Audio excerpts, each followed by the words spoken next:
કલયુગમાં જ્ઞાન અને વૈરાગ્યનું કોઈ ઘરાક નથી. વૈરાગ્ય તો ક્યાં કોઈને થતો જ નથી. આપણી પાસે એક જ પેટર્ન વાક્ય છે, છૂટતું નથી. શું કરીએ, માયા છૂટતી નથી, છોડવી નથી.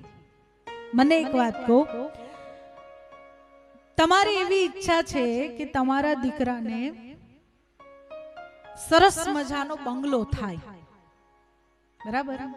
બીજે ક્યાંય આપણે નથી જોવું. અહીંયા માં ભગવતી હિંગળાજ બિરાજમાન છે અને એ હિંગળાજ માના ચરણોમાં જઈને તમે પ્રાર્થના કરો કે માં, જ્યાં સુધી મારા દીકરાને બંગલો નહીં થાય હું ચા નહીં પીઉં. બાધામાં શું કરીએ છીએ? પોતાની પ્રિય વસ્તુ છોડીએ છીએ ને. એ હું ચા નહીં પીઉં, માથું દુખે, દુખે ને? એમ છૂટે ચા, પણ બંગલા માટે છૂટે. બંગલા માટે છૂટે ને, એમને એમ ના છૂટે. એટલે આ ભજનમાં એવું છે કે જ્યાં સુધી એ વાતને હૃદયમાં બેસાડીએ. જાણો તો છો, હજારો કથાઓ સાંભળી છે અને હજારો કથાઓમાં એ સાંભળ્યું છે કે સંસાર મિથ્યા, પરમાત્મા સત્ય. અને પરમાત્માની પ્રાપ્તિ માટે આટલા આટલા પ્રયત્ન કરવા, પણ સંસાર કરતા પરમાત્માને પ્રાપ્ત કરવું એ વધુ આવશ્યક છે, વધુ જરૂરી છે. એ વાત મનમાં નહીં બેસે તો સંસાર નહીં છૂટે. છૂટતો નથી, નહીં છોડવો નથી. કેમ? કારણ કે પ્રભુ ક્યાં મારા સાથે વાતો કરે છે. અહીંયા તો બે જણ મને એમ કેવા વાળા તો છે, ઓહો તમારા જેવું તો કોઈ નહીં. બે જણ એમ કેવા વાળા તો છે. પ્રભુ તો એમ કહે નહીં, પ્રભુ તો સામે આવે નહીં. એમની શરણમાં જઈએ તો વધારે દુઃખ આપે. તો કોને ગમે ભગવાન પાસે જવાનું?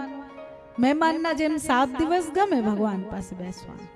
7 થી વધારે અઘરું પડી જાય. કેમ? પછી હા કે છે કે 7 થી વધારે અઘરું પડી જાય. જય હો. ક્યાં ભગવાન મળશે પછી આમાં? ક્યાં મોક્ષ મળશે પછી આમાં? એટલે વૈરાગ્ય તો કોઈને આવતો જ નથી. પરંતુ તે છતાં આ વાત સાચી છે. બાકી છે આગળવાળા નથી આવતો, પાછળવાળા ના આવે છે. ભલે કઈ નહીં, કોકને તો આવે છે. 7 દિવસમાં કોઈકને તો આવવો જોઈએ, તો કથા સફળ. અહીંયાથી બોલેલું ભાગવતજીને બેસાડેલા, ઠાકોરજીને બેસાડેલા સફળ ક્યારે થાય? તમે બધા તપસ્યા કરો છો, અહીંયા આવીને બેસવું કઈ સહેલું થોડી છે. સાંભળવું સહેલું થોડી છે. સહેલું છે?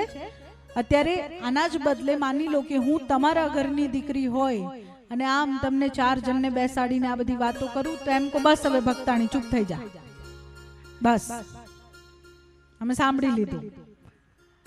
પણ આ તો શું કરીએ, મજબૂર છીએ ને. બીજો સંબંધ નથી ને માત્ર ભક્તિનો સંબંધ છે એટલે સંભળાય છે. બીજો સંબંધ હોય તો સંભળાય નહીં. આ ગાદીનું મહત્વ છે, આ કનૈયાનું મહત્વ છે ને આ ભાગવતનું મહત્વ છે. કેવું ભાગવત છે? શ્રીમદ ભાગવતાલાપ સતુ ગીત શુકાદિભી ભક્તિ જ્ઞાન વિરાગાનામ તદ્ઘોષેણ બલમ મહત.